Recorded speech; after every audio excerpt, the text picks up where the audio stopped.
porque ya han visto que no es broma, que yo soy bien volado, ¿no? Y más que ya estábamos acostumbrados a Zoom, ¿no? Bueno, les decía que este lema lo habíamos trabajado anteriormente, ¿verdad? Solo recordando, tengo cualquier subconjunto no vacío en un espacio de Hilbert, entonces el espacio generado por ese conjunto es denso, sí, solo sí. Su ortonormal, ¿verdad? Es cero. Recuerdan este resultado, ¿verdad? Que les decía que era bien como sorprendente porque no se miraba relación en sí a ser denso con esa nueva propiedad de ser, bueno, nueva entre comillas, ¿verdad? Con esto que hemos estado trabajando de ser de conjuntos ortonormales, ortogonales por lo menos acá. Así que hay que recordar esto, ¿verdad? Porque lo vamos a utilizar ahí. Entonces vamos a ver cómo se prueba la primera parte. O sea, queremos ver que si es total, entonces el único vector que es ortogonal al conjunto tiene que ser cero. Entonces, fíjense cómo comenzamos. Aquí ya estamos utilizando también un hecho que por lo menos mencionamos anteriormente, que les decía que eso sí lo trabajamos con un poco más de detalle en la clase anterior sobre la cuestión de las completaciones, ¿verdad? Y dijimos que acá, pues, como un espacio de Hilbert también es un espacio normado, entonces también se puede completar, ¿no? Entonces utilizamos eso, perdón, porque aquí estamos en un pre-Hilbert, ¿verdad? Entonces, para aprovechar las propiedades extras de uno de Hilbert, entonces utilizamos el hecho de que lo podemos completar. Y aquí, de hecho, siempre les decía también que esos resultados de completaciones son bastante como teóricos, técnicos, ¿verdad? Las demostraciones son un poco extrañas. Pero más que todo es la utilidad, ¿verdad? Es como aquí se está viendo que es como que uno tiene la libertad de decir, ok, tengo como hipótesis en un teorema que algo es pre-Hilbert nada más. Bueno, yo puedo decir, tomo la completación para trabajar y utilizar propiedades de espacios de Hilbert, ¿verdad? Ok, entonces X visto como un subconjunto de H, y recuerden que eso de visto como era porque la cuestión esa de la completación realmente no me daba esa relación de contenencia, ¿verdad? Sino que era que estaba contenido en otro conjunto, ¿verdad? Que era como isomorfo, ¿verdad? Al espacio que teníamos. Pero bueno, así también como abusando del lenguaje, se dice visto como que sí estuviera contenido, ¿no? Eh, entonces es denso en H, ¿verdad? Eso por ser total, ¿verdad? A ver, no, eso es por la propiedad de la completación, ¿verdad? Parte de la definición de completación era que existía otro espacio más grande, ¿verdad? Donde el que teníamos era isomorfo, tenía una copia isomorfa, ¿verdad? En el otro, ¿verdad? Y tal que además era denso, pero no viene de las hipótesis de acá, sino que de la definición de completación. Ahora sí, por hipótesis, M es total, entonces el generado, ¿verdad? Por M, por la definición de total, es denso en X, ¿verdad? Si es denso en X y como X está contenido en H, ¿verdad? Denso tiene un subconjunto, si es denso, perdón, en X significa que la clausura es todo el espacio, ¿verdad? Eh, vamos a ver. Si la clausura es X y como X es denso en H, ¿verdad? Entonces la clausura de X es todo H, entonces también va a ser denso en H, ¿verdad? Es como de cierta forma pareciera como que estuviéramos diciendo que la propiedad esa de densidad es como transitiva, ¿verdad? Que si tengo un conjunto que es denso en otro y el otro denso en un tercero, entonces el primero en el tercero, ¿verdad? Como transitividad. Ok, ahora por el lema este que les decía que recordáramos, tenemos que el generado por M es denso, entonces por este de aquí, ¿verdad? El generado es denso, sí, solo sí, su conjunto ortogonal es cero, entonces concluimos eso, ¿verdad? El ortogonal de M tiene que ser cero, ¿verdad? Eh, Respecto a H, eso es como decir que aquí en el lema tenemos un M subconjunto de un espacio de Hilbert, ¿verdad? Entonces, noten que ahí el detalle técnico es que yo no podía utilizar esto directamente en X porque X solo era pre-Hilbert, ¿verdad? Y en el lema este ocupo que sea de Hilbert, entonces directamente no lo podía utilizar. Y entonces ahí es donde hago la transición, ¿verdad? Me paso a la completación de Hilbert para poder utilizar, por ejemplo, en este caso, este resultado que es en espacios de Hilbert, ¿no? Ese tipo de cosas son las que uno le tiene que poner así como que más mente, ¿verdad? Ah, ok, eso, por ejemplo, yo lo puedo hacer para de repente comprobar un ejercicio de la tarea, ¿verdad? Ese tipo de cosas son como que las herramientas, ¿verdad? Así como cuando uno le enseñaban qué sé yo, a derivar y después le decían, calcule la ecuación de la recta tangente. Entonces, parte del proceso era derivar, ¿verdad? Ya uno lo utilizaba como herramienta para resolver otra cosa, ¿verdad? Entonces, similar aquí, vemos que la herramienta es la cuestión aquí de utilizar las completaciones para resolver otro problema, ¿verdad? Entonces, en los ejercicios, ese tipo de cosas uno las toma como, ah, ok, yo puedo hacer eso, ¿verdad? Ok, por tanto, entonces, si tomo cualquier elemento que esté en X, ¿verdad? Y X es ortogonal a M, entonces tiene que ser cero porque el ortogonal de M es cero, ¿verdad? Que era lo que se quería comprobar, ¿verdad? Si X es ortogonal a M, entonces tiene que ser cero, ¿verdad? Cero, pues siempre va a satisfacer esa propiedad, ¿verdad?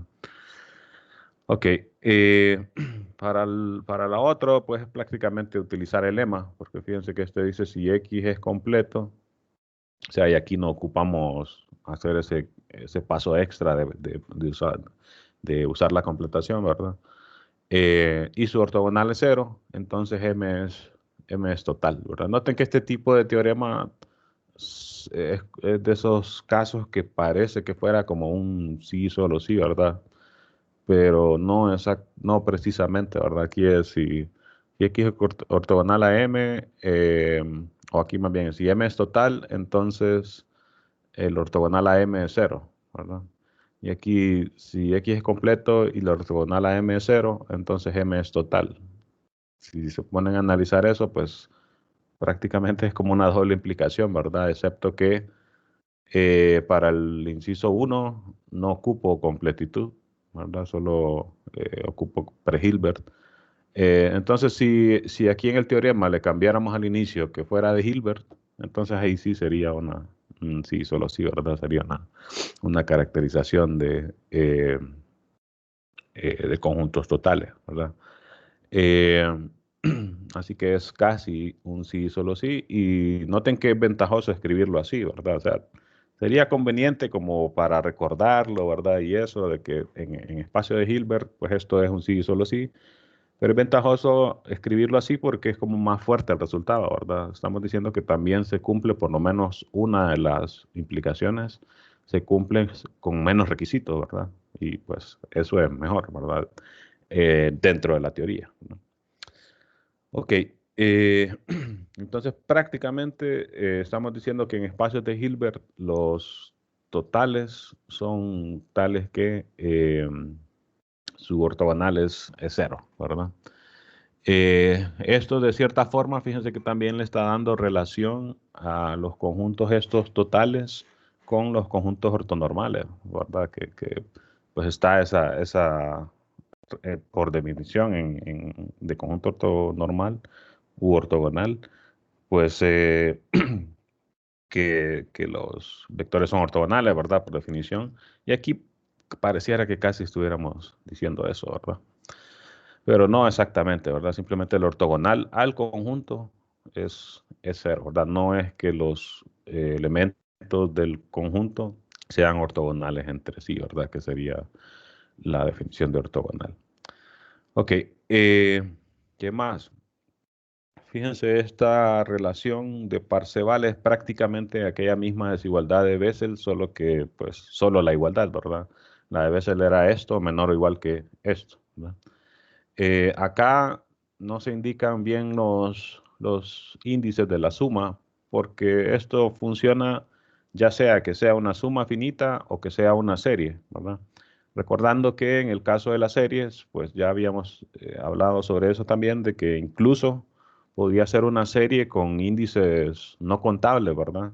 Y que, pues, como habíamos comprobado que estos coeficientes de Fourier a lo más iban a ser una cantidad contable, de ellos distintos de cero, entonces no hay problema con considerar estas series, eh, que yo sepa, no tienen un nombre específico, digámosle, pues series raras, ¿verdad? Que lo que tienen es que, eh, pues, por ejemplo, si uno quisiera escribirla, es como que tuviéramos una serie cuyos subíndices son los irracionales, por ejemplo.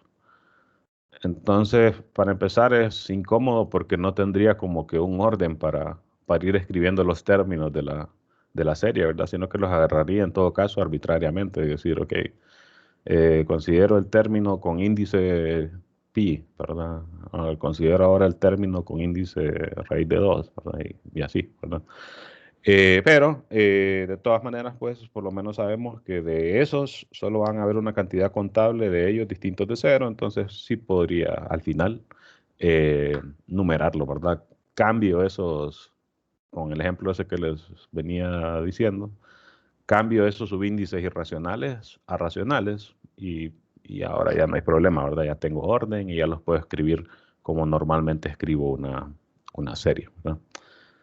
Bueno, ese tipo de cosas debería de escribir, pero eh, creo que todavía no es necesario. Ok, veamos qué dice entonces este teorema.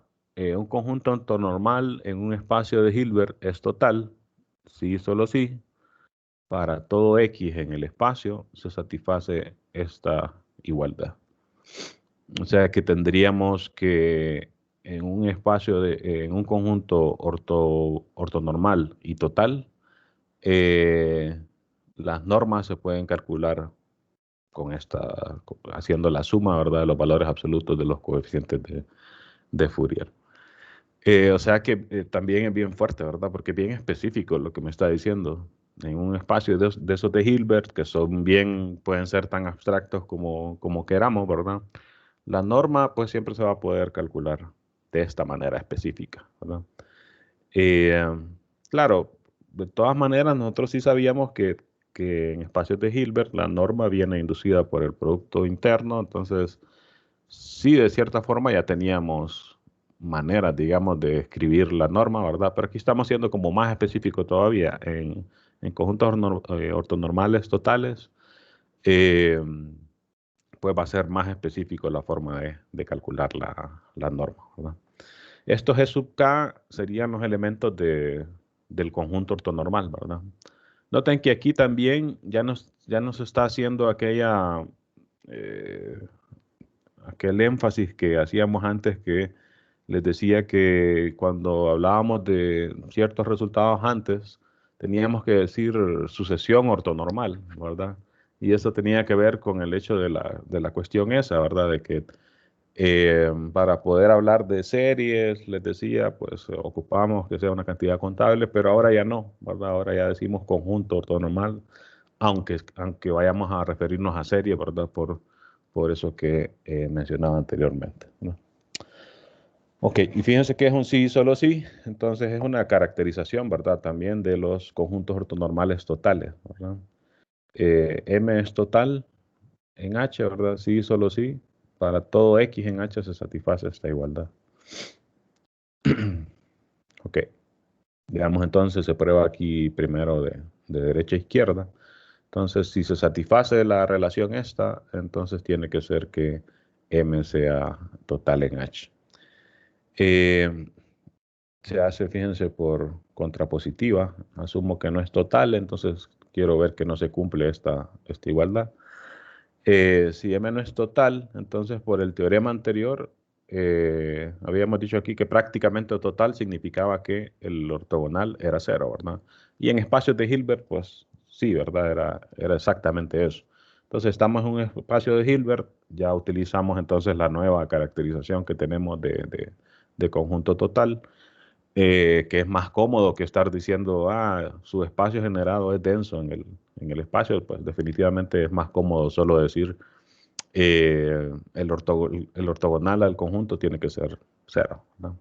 Pero bueno, en este caso es lo contrario. Si M no es total, entonces existe algún vector, ¿verdad? En el espacio, como es un sí, solo sí, ¿verdad? Tal que es ortogonal a M, ¿verdad? Y de hecho, pues aquí sería bueno aclarar distinto de cero, ¿verdad? Porque cero siempre va a tener la propiedad. Entonces, si quieren, déjenme subrayar eso aquí para recordarlo. Ok, entonces recordemos que M es un conjunto ortonormal. Usualmente pues denotamos los elementos de estos conjuntos o pues el autor del libro los denota así. Entonces, bueno, eso significa que el producto de X, ¿verdad? Con los elementos del conjunto es cero, ¿verdad? Para todos los elementos del conjunto. Noten que aquí a propósito se está haciendo, bueno, yo de hecho no soy muy detallista con las notaciones. Pero aquí se hace a propósito en el sentido de que este conjunto, nuevamente, ¿verdad? Si uno se pone bien detallista, pues hay que decir para K en el conjunto de subíndices, ¿verdad? Que indexan a M, ¿verdad? Que nuevamente está la cuestión de que no necesariamente van a ser una cantidad contable, ¿no? Eh, pero bueno, aquí como les digo, no se pone específicamente eso porque puede ser que sea contable los índices o puede ser que no, ¿verdad? Entonces, simplemente decimos para todo subíndice, ¿verdad? Que indexa el conjunto que tenemos, ¿no? Y lo mismo pues pasaría para la serie, ¿verdad? Esa cuestión es un poco incómoda cuando se ven esas cuestiones de querer como indexar conjuntos con conjuntos que, valga la redundancia, que no son contables, ¿verdad? Bueno, luego entonces, si esto es cero, entonces el valor absoluto o el módulo, ¿verdad? Según el caso, al cuadrado de este elemento también va a ser cero, o de este número, ¿verdad? Y luego entonces esta suma, independientemente de que sea finita o no, ¿verdad? O que sea contable o no, pues va a ser cero, ¿verdad? Porque es sumas de cero, ¿verdad? Pero la norma del vector, y aquí recordando que el x sea distinto de cero, ¿verdad? Pero la norma del vector no es cero, ¿verdad? Entonces no se cumple la igualdad, ¿verdad? Que era lo que queríamos, ¿verdad? Si m no es total, entonces no se cumple la igualdad. Por tanto, si se cumple la igualdad, entonces es total, ¿verdad? Ok, en la otra dirección. Ahora entonces sería ver que si es total, entonces se tiene que cumplir esta igualdad. Ya esta tiene un poco más de desarrollo. Entonces veamos. Partimos entonces de que es total, ¿verdad? Consideramos un vector, ¿verdad? En el espacio y sus coeficientes de Fourier. Y consideramos este vector, ya lo hemos como definido varias veces y pues varias veces lo hemos llamado Y, ¿verdad? Está relacionado con aquello de las proyecciones y eso, pero bueno. Sea Y entonces este vector. Sabemos que, y otra vez no se le pone aquí subíndices a la serie, porque si fuera una serie, pues ya sabemos que converge. Y si fuera no contable el conjunto, sabemos que tiene sentido hablar de la serie, ¿verdad?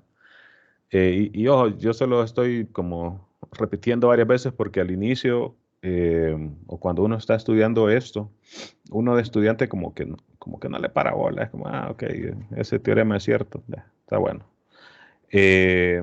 Pero ya cuando uno lo estudia como más a profundidad, por ejemplo en mi caso, que yo se los estoy presentando a ustedes, entonces uno ya como que, pues ya ha madurado una, ¿verdad? Y como que le ve más la importancia a las cosas, ¿verdad? Aquí como que es como que súper importante ese hecho de que es irrelevante si el conjunto es contable o no.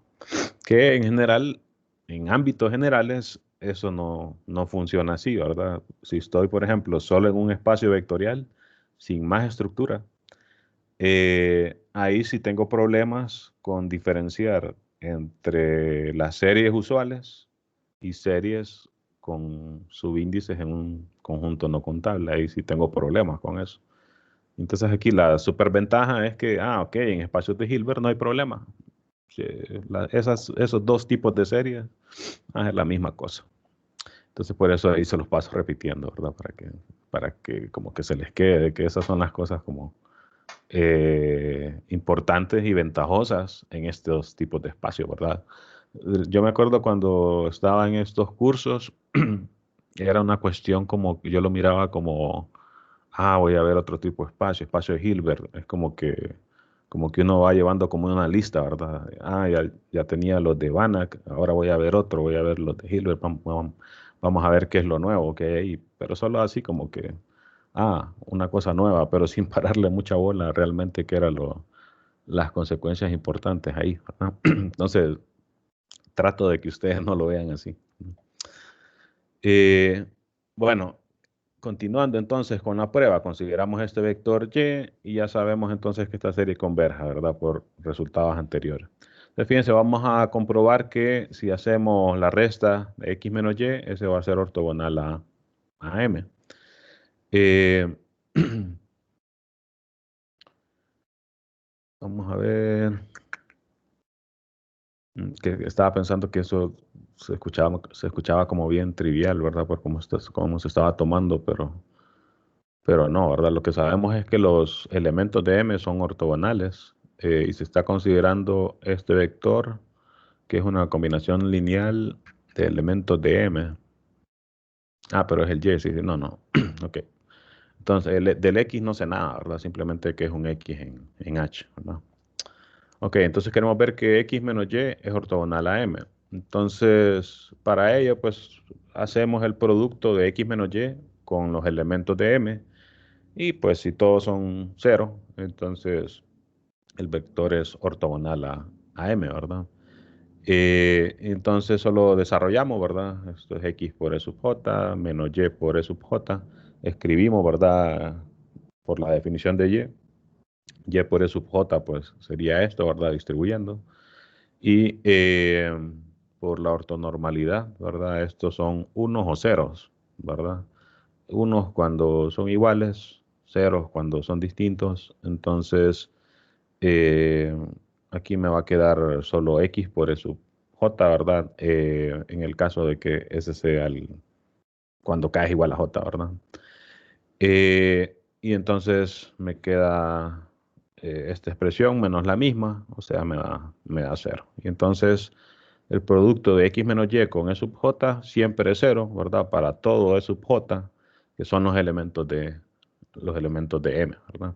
Por tanto, entonces es cierto que x menos y es ortogonal a m, ¿verdad?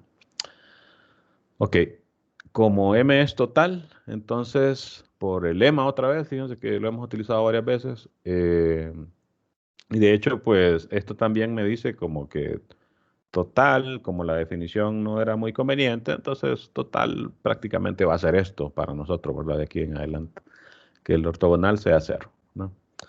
Entonces, como x menos y está en el ortogonal y el ortogonal de m es 0, significa que x menos y es 0, ¿verdad? O sea que x es igual a y. Y entonces la norma, ¿verdad? De x al cuadrado la podemos pues escribir en términos del producto interno. Eh, X es igual a Y, ¿verdad? Y Y habíamos dicho que era este vector. Entonces ya la puedo escribir, ya, o sea, ya tengo información sobre X que al inicio era arbitrario, ¿verdad? Eh, entonces, pues ya podemos hacer cálculo, ¿verdad? Con la norma, el producto, ¿verdad? Del vector con sí mismo, ¿verdad? Este argumento pues ya lo hemos hecho varias veces, ¿verdad? De ir distribuyendo términos, utilizar la ortonormalidad para que se eliminan ahí algunos, otros quedan uno, ¿verdad? De unos salen con conjugado y de la primera componente salen sin conjugado, ¿verdad? Y esto por su conjugado es el módulo al cuadrado, ¿verdad? Y pues eso era lo que se quería probar, ¿verdad? Que la norma al cuadrado era era esta suma, ¿verdad? O esta serie según sea el caso, ¿no? Ok, así que tenemos que un conjunto es total en un espacio de Hilbert, sí, solo sí, satisface esta igualdad. Tenemos entonces ya otra alternativa, ¿verdad? Que tenemos la de es total, significa que su ortogonal es cero. Tenemos entonces ahora extra, es total, significa que se satisface siempre esta igualdad, ¿no?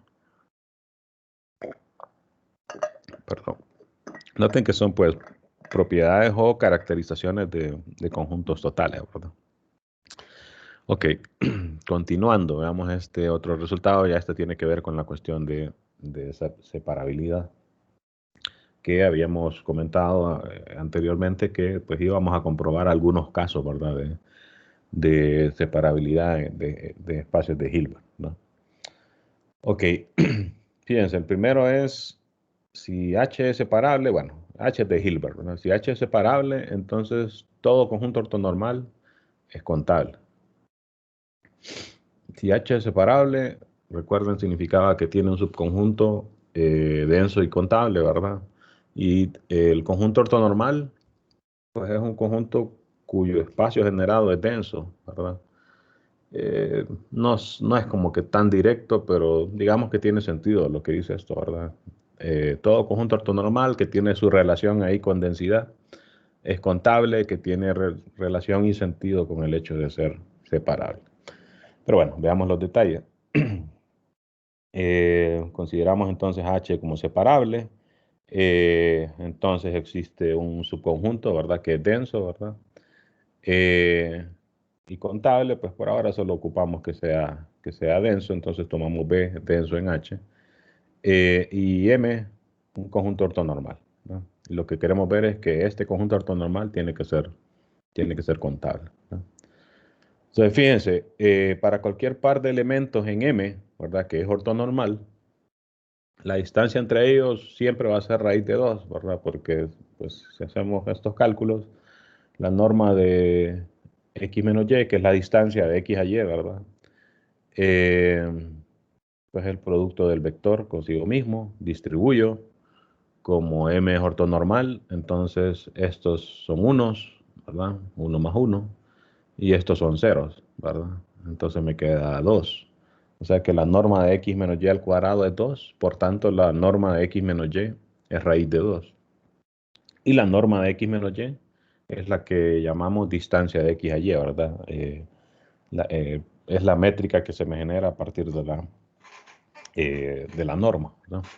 Entonces, en conjuntos ortonormales, siempre la distancia entre dos vectores distintos, ¿verdad? Va a ser raíz de 2. Eso significa entonces, fíjense que si tomo dos x y y distintos, como ya sé que la distancia de x a y es raíz de 2, entonces si tomo bolas de radio raíz de 2 sobre 3, pues esas bolas van a ser disjuntas, ¿verdad? Eh, bueno, de repente aquí es donde ya sí conviene por lo menos escribir un poquito. Tengo x y y, ¿verdad? Ya sé que la distancia entre ellos es raíz de 2. Le cambié el color ahí. Ups. Déjenme mover esto que soy como incómodo aquí.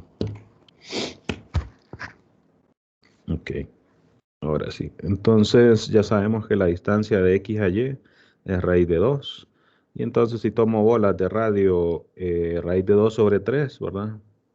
Parto esto en tres partes.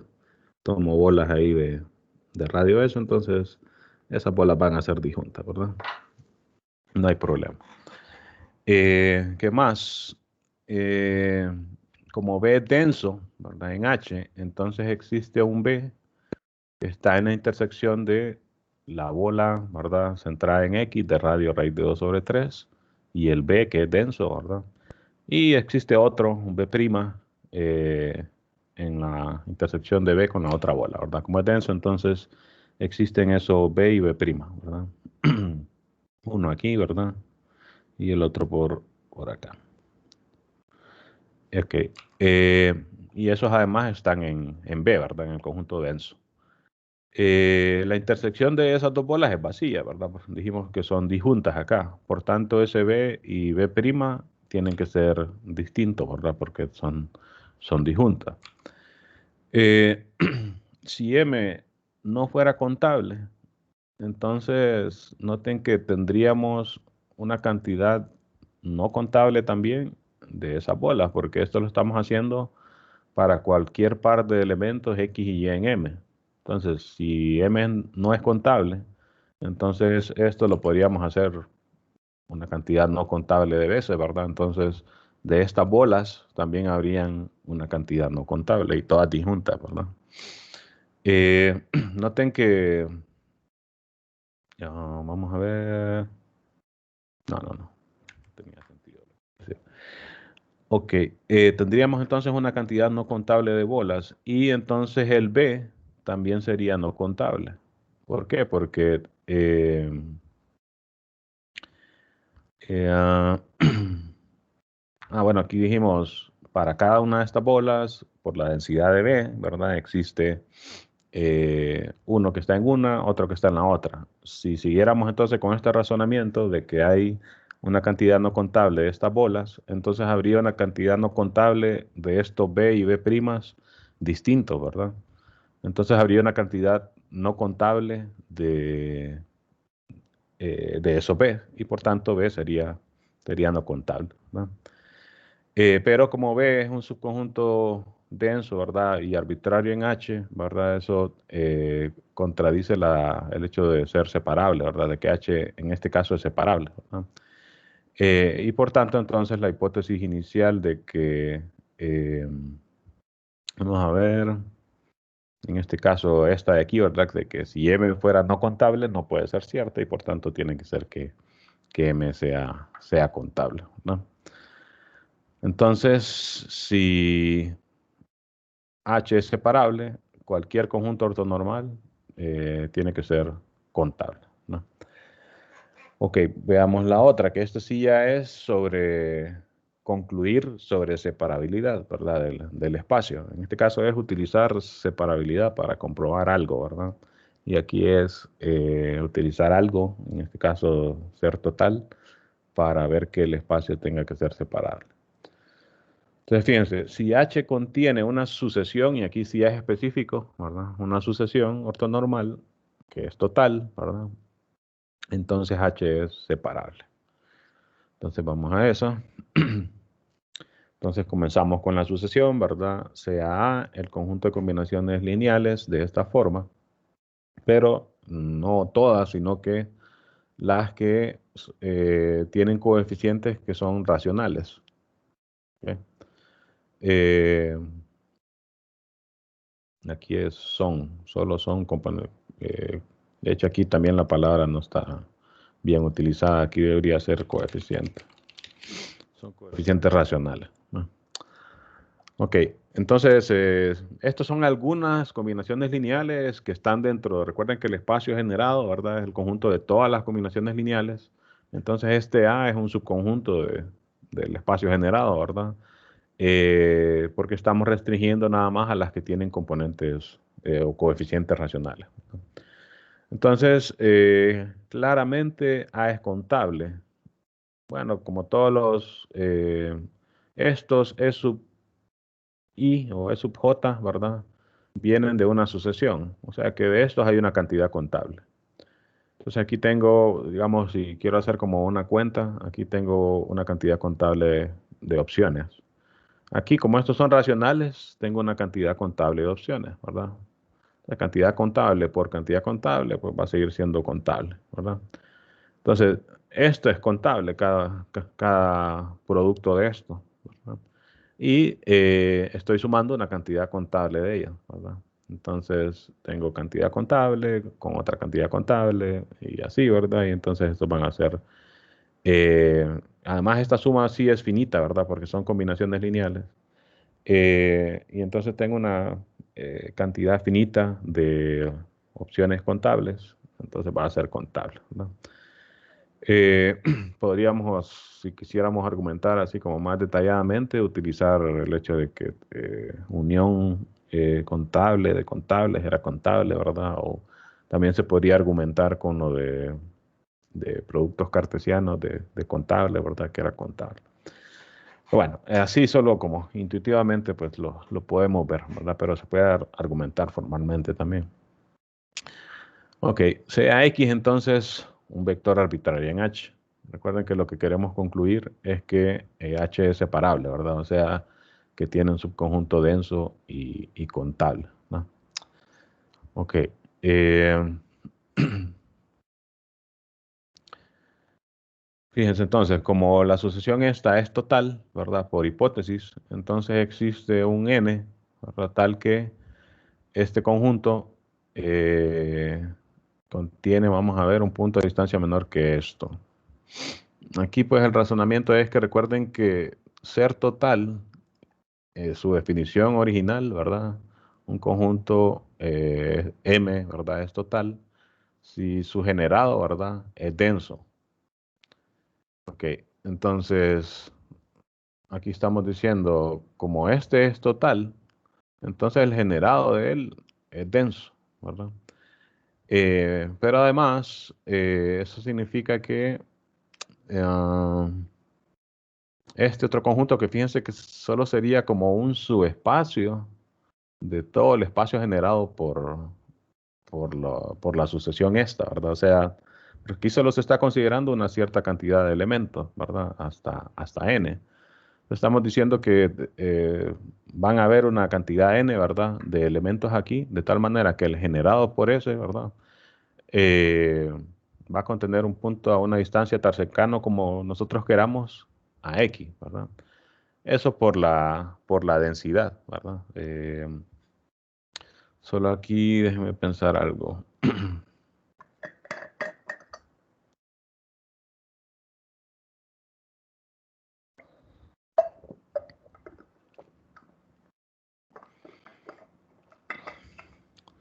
Sí, aquí si uno quiere argumentar bien esto, eh, lo que tendría que decir es, porque esta es una sucesión, ¿verdad? O sea, esto en general puede ser una cantidad infinita de elementos distintos.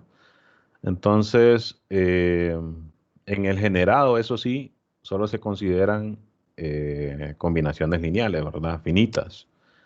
Eh, Aún así, nosotros podríamos pensar que algún elemento pues sea una serie, ¿verdad? Una serie de elementos de la sucesión y que quizás ese elemento entonces no se pueda escribir como generado por alguno de esto, ¿verdad?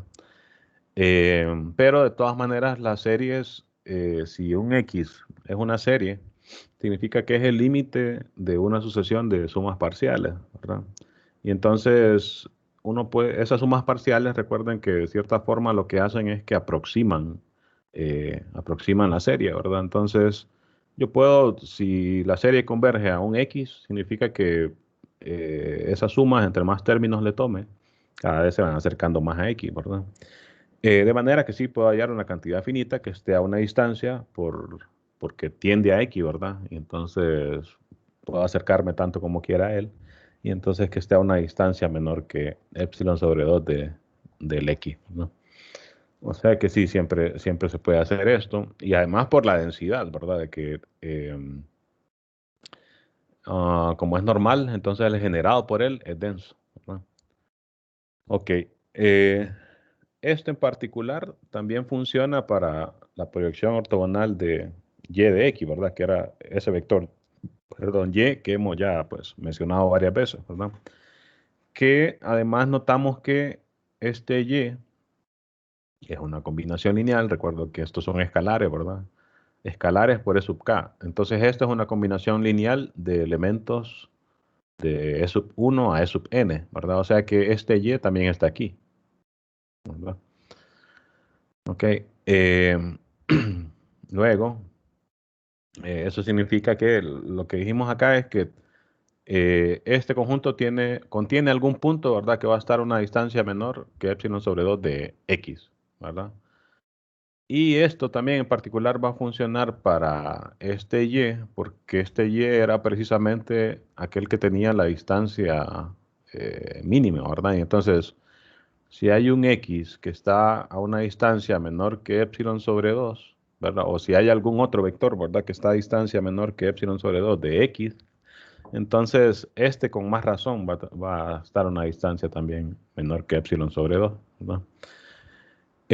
Puesto que ese Y, como les digo, era aquel Y que venimos arrastrando desde el teorema aquel de distancia mínima entre un punto y un conjunto, ¿verdad? Entonces, si existe uno que está a distancia menor que epsilon sobre 2 y Y es el que tiene distancia mínima, entonces la distancia de X a Y, que también está dentro del espacio, ¿verdad? El espacio ese generado, entonces también va a estar a una distancia menor que epsilon sobre 2. Ok, siguiente argumento, fíjense, por la densidad de Q en R existen elementos B sub K con componentes racionales, tal que, bueno, eso está mal redactado también. Existen B sub K racionales, o sea, esto habría que quitarlo. Esto de ahí. Existen B sub K racionales, tales que esto se cumple, ¿no? Noten qué es lo que estamos diciendo. Básicamente es que, noten que, por ejemplo, si distribuimos esta resta, este por este, sería el vector SY, ¿verdad? Que son los productos, estos los coeficientes de Fourier por E sub K. O sea, igual que acá, ¿verdad? Entonces eso sería Y. Entonces básicamente estamos diciendo, esto es un real, ¿verdad? O, bueno, en general podría ser un complejo. Eh, si es real, entonces nosotros podemos encontrar un racional tan cercano a este como nosotros queramos, ¿verdad? Si es racional, pues el mismo, ¿verdad? Si no, entonces lo aproximamos tanto como queramos con un racional. Si fuera complejo, entonces haríamos lo mismo, pero con la parte real y la parte compleja, ¿verdad? Del número. ¿Verdad? Con la parte real, si no es racional, entonces igual la puedo aproximar también como quiera, y para la parte compleja, pues lo mismo, ¿verdad? Entonces, básicamente eso es lo que estamos diciendo acá, que al vector Y o el vector Y lo podemos aproximar también como queramos, utilizando nada más coeficientes racionales, ¿verdad? Eso por la densidad de Q en R, ¿no? Entonces noten que tenemos dos desigualdades. Tengo que X menos Y es menor que epsilon sobre 2. ¿No? Ya se va viendo a qué va apuntando esto, ¿verdad? Y tengo otra desigualdad aquí en términos de Y este otro vector B sub K por E sub K, ¿verdad? Que aquí lo denotamos como B, ¿verdad?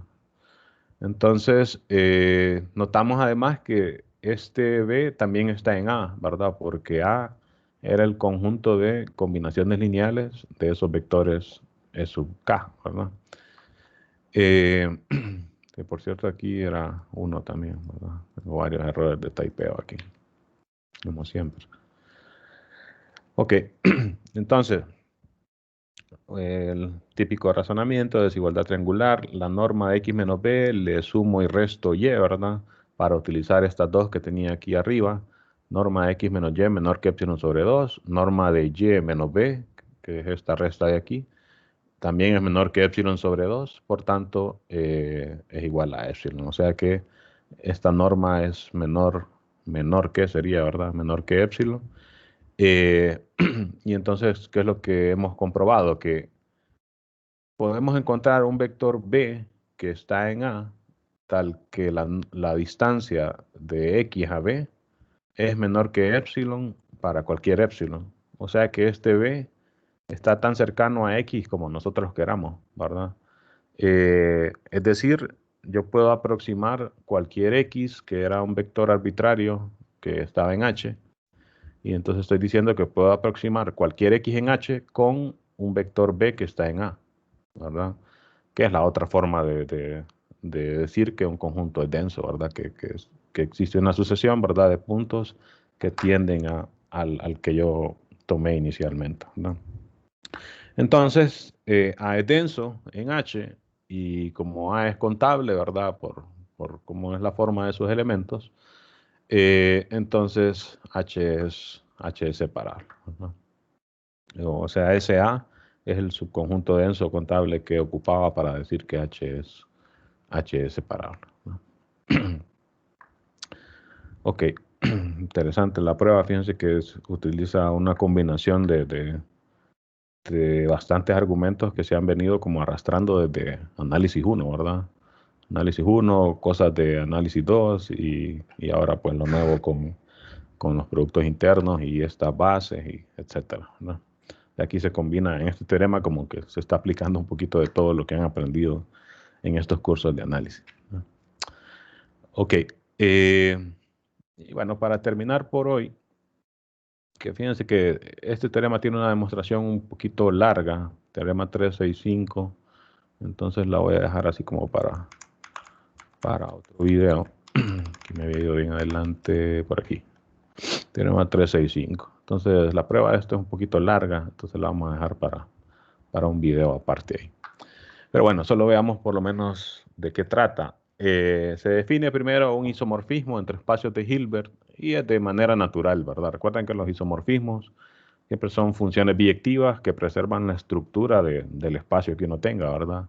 En este caso, que es de Hilbert, entonces lo que ocupa es que se preserve el producto interno, ¿verdad? Entonces, que sea biyectiva, que sea transformación lineal para que preserve la estructura de espacio vectorial, ¿verdad? Y además que se preserve los productos internos para que se preserve la estructura de espacio de, de Hilbert, ¿verdad? Eh, y entonces fíjense lo que dice este teorema. Dos espacios, ya sea que ambos sean reales o ambos complejos, de Hilbert son isomorfos, sí, solo sí, tienen la misma dimensión de Hilbert, que si recuerdan esta dimensión de Hilbert, habíamos dicho que era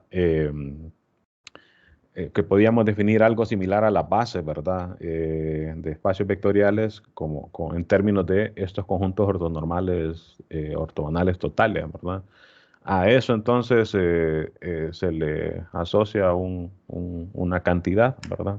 Y a esa pues se le llama dimensión de Hilbert. Y entonces si dos espacios tienen la misma dimensión de Hilbert, entonces van a ser isomorfos. Noten que este teorema es como una generalización de lo que pasaba en álgebra lineal, ¿verdad? Que se decía, por ejemplo, que eh, dos espacios de dimensión finita eh, este teorema tiene exactamente esa misma estructura, pero generaliza mucho más porque se va más allá, porque ahí cuando uno le decían eso en álgebra lineal, uno se quedaba pensando, ok, eso funciona en dimensión finita, entonces, ¿qué pasa en dimensión infinita, verdad? Y pues en ese punto como que no había suficiente argumentos para poder decir qué pasaba en dimensión finita, entonces este teorema responde a esa pregunta, ¿verdad? ¿Qué pasa con los espacios vectoriales que tienen dimensión infinita? ¿Será que siempre son isomorfos? Bueno, se ocupan más condiciones, ¿verdad? Que tengan la misma dimensión esa de Hilbert, y bueno, ya hablar de análisis, ¿verdad? O sea que la pregunta esa, pues, sobre ser isomorfos, espacios vectoriales de dimensión infinita, se sale como que un poco de solo álgebra lineal. Hay que meterle análisis para responder completamente a eso, ¿verdad? Y bueno, eso se lo voy a poner en un video así, aparte de analizar esa demostración. Les agrego aquí, ya para ir avanzando, estos ejercicios, ¿verdad? Para agregarlos, estos ya irían para la tarea 3, ¿verdad? Junto con lo que pues hagamos más adelante como hemos venido haciendo. No sé si tienen alguna consulta, ya sea sobre lo que hablamos ahorita o de la clase en general. ¿No? Bueno, pues entonces nos quedamos aquí por hoy.